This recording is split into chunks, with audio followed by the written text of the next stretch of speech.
Shalom jemaat yang dikasihi Tuhan. Puji syukur bahwa sampai hari ini kasih setia Tuhan masih begitu baik kepada kita semua. Bapak Ibu Saudara yang dikasihi Tuhan, sadarkah kita bahwa dalam kehidupan kita sebagai orang percaya, istilah bertobat atau pertobatan itu adalah istilah yang tidak asing. Bahkan di kalangan anak muda, istilah ini tuh sering sekali dipakai sebagai guyonan, sebagai bercandaan. Kalau misalnya ada seorang teman yang melakukan kesalahan atau sesuatu yang tidak menyenangkan hati temannya, terus temannya langsung berkata, "Tobat lu, bertobat lu."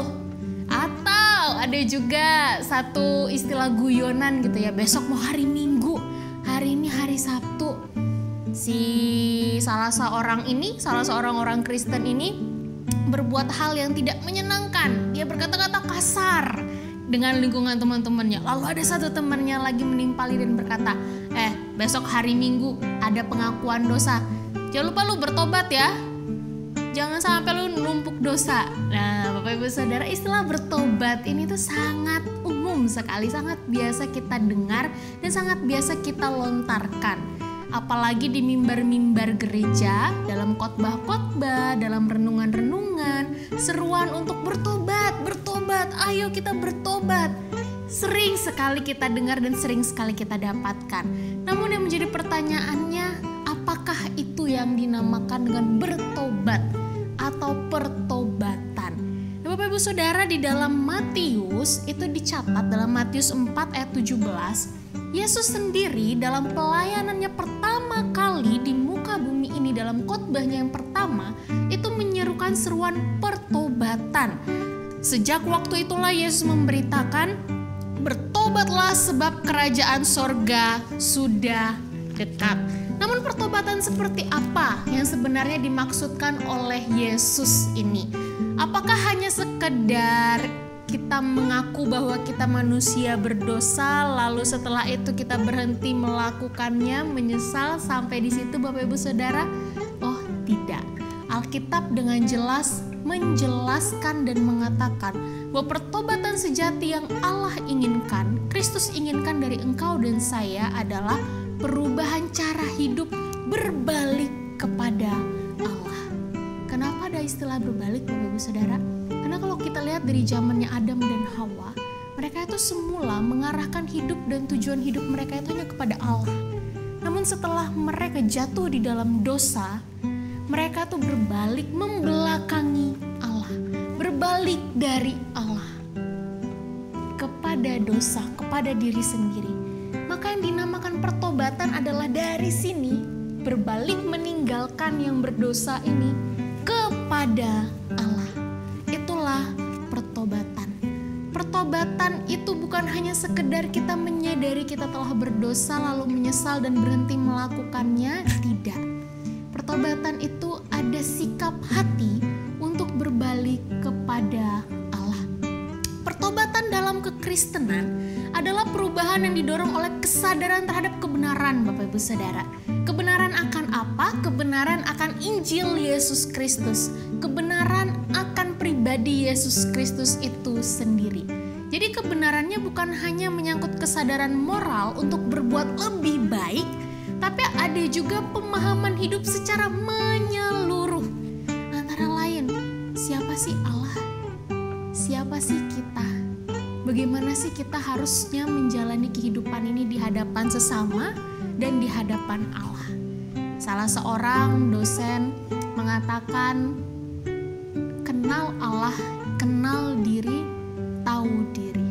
Itu adalah satu proses kehidupan orang Kristen dan itu namanya pertobatan Bapak Ibu Saudara. Kita kenal Allah, berbalik untuk mengenal Allah. Mengenal diri kita manusia berdosa dan membutuhkan Allah. Dan hidup tahu diri di hadapan sesama dan di hadapan manusia. Lantas apakah ada contoh di dalam Alkitab yang lebih nyata? Ada. Filipi 3 ayat 7 sampai yang ke-8. Mengisahkan tentang kisah Paulus, bagaimana dia begitu radikal berbalik dari dosa kepada Allah. Tetapi apa yang dahulu merupakan keuntungan bagiku, sekarang kuanggap rugi karena Kristus. Malahan segala sesuatu kuanggap rugi karena pengenalan akan Yesus Tuhan Tuhanku lebih mulia daripada semuanya itu. Oleh karena dialah aku telah melepaskan semuanya itu dan menganggapnya sampah supaya aku beroleh Kristus. Bapak Ibu Saudara, di sini Paulus membalikan semua nilai yang dahulu dia pegang di dalam hidupnya. Nilai yang ada di sini, yang dia pegang erat, yang dia anggap baik, yang dia anggap itu adalah pencapaian terbesar dalam hidupnya, yang dia anggap bernilai, yang dia anggap menyenangkan hati dia. Setelah dia kembali berbalik kepada Kristus, semua yang di sini adalah sampah. Bukan hanya sekedar dia berhenti melakukannya, lalu berdiri sebagai seorang Paulus yang tidak mengenal Kristus. Bukan, Bapak Ibu Saudara.